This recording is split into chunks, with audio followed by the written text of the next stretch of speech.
Hello guys! Sa mga gusto pong matuto ng effect na ito, panoorin niyo po. Ito na po ang tutorial. Punta lang tayo sa ating CapCut. Ayan, new project at pipili tayo ng video dito. Ayan guys, napili na natin ang tamang video para sa tutorial natin. Ito na siya. Magpo-post tayo dito guys, ayan, 3 beses.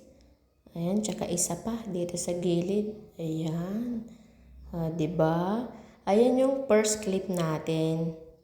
At eto na nga, dito na tayo magsisimula. So, ito guys, hanggang dyan lang. I-click natin yan, tapos i-split natin.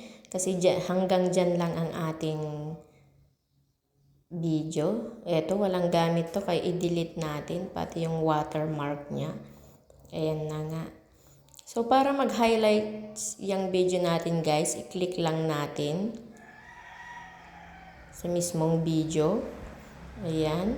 Hanapin natin yung nag-post siya. Ayan o. Tapos split. Hanapin natin yung freeze. Ayan. Para mag-steady siya guys. Ayan. Ayan na siya. Nag-steady na nga. Hanapin natin dito yung overlay. Ayan. Napunta na siya sa baba. So, i-remove video natin siya. Background. Auto removal guys. Ayan. Pag nag-check na guys, okay na.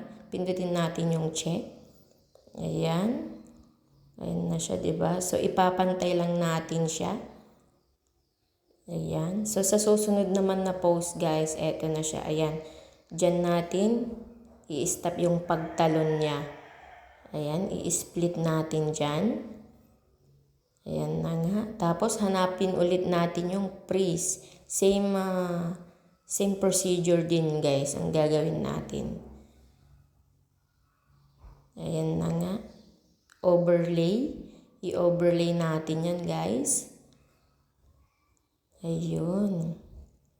So, ang gagawin ulit natin dito, ipapantay natin siya. Tapos, remove background.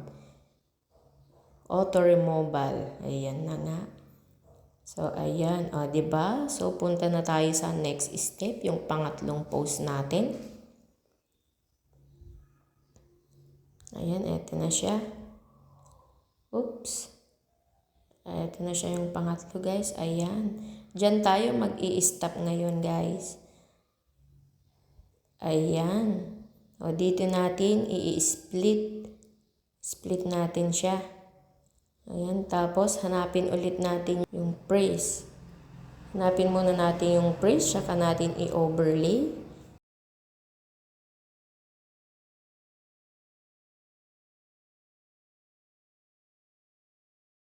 Ayan na nga. Tapos remove background ulit. Auto removal. Ayan, okay na siya. Ayan. O, diba? So, kung makikita nyo guys, yung huling picture natin, huling post natin, nasa likuran na.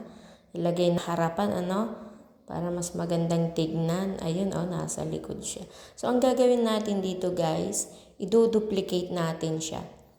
Ayan. Tapos, i-overlay. Ayan. Tapos, pag na-overlay nyo na, i-remove background natin siya. Remove background. Hanapin natin yung remove video. Auto removal. Ayan guys. So okay na, pindot natin yung check. So hindi pa rin siya pumunta ng harapan guys. So nasa sayo na. Hahanapin natin yung layer. Layer para mapunta siya sa mismong harapan.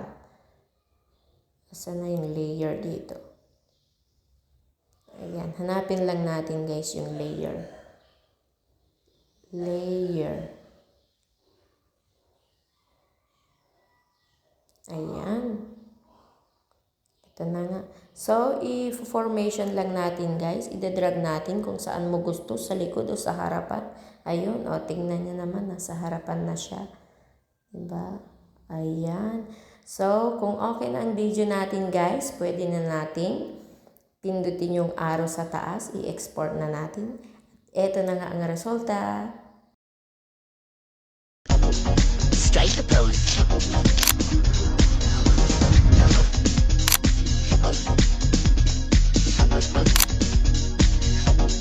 Strike the pose.